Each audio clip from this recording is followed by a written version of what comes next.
Parents make sacrifices for their children every single day, but one local father just made the ultimate sacrifice, giving up his successful career to go back to school. And it's also he could take care of his 2 sons and his wife. Shelley Rupus introduces us to Alex James, the man who devotes all of his time to family.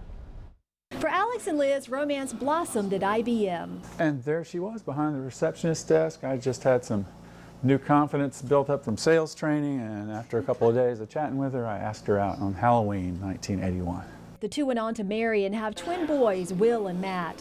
Before all this came to light, I think was a very special marriage to begin with. Life since those early days, though, isn't exactly what they had in mind. She started having some weird symptoms that no one could figure out, visual problems, a little bit of balance. Just after the twins were born, Liz was diagnosed with multiple sclerosis. A few years later, another shocker, a double whammy that involved both of their boys. Their 3-year checkup, we were referred to a neurologist who pretty quickly identified that they had muscular dystrophy.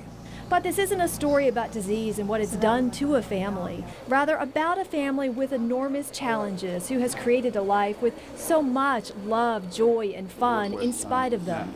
The diseases for all three, Liz, Matt, and Will, are progressive, which means they just get worse. They were in the tub, not too long after the diagnosis, and I just sat there kind of chuckling to myself about the absurdity of this situation. 3 family members having such severe problems. Alex, who went to Harvard and played basketball overseas, after the diagnoses quit his job at IBM. He went back to school at UNC, became an occupational therapist to become a full-time caregiver. Matt and Will are now 25 years old. All 3 are completely bedridden or bound to a wheelchair. They eat through a feeding tube. For the people I love, and it's just normal now.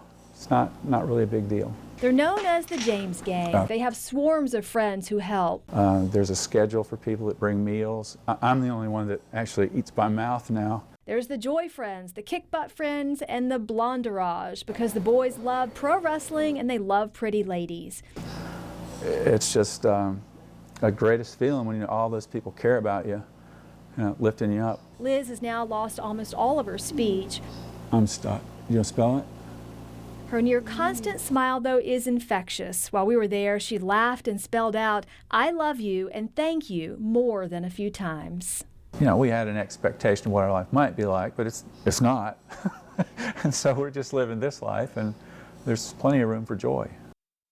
Plenty of room for joy. I love that. And Shelley said that after being there, she came away thinking that their home is such a place for happiness and love they're and happy. joy. Yeah, absolutely. I just love that family. Unbelievable. By the way, a documentary about the family called House of Love, the James Family Film Project, is coming out this weekend.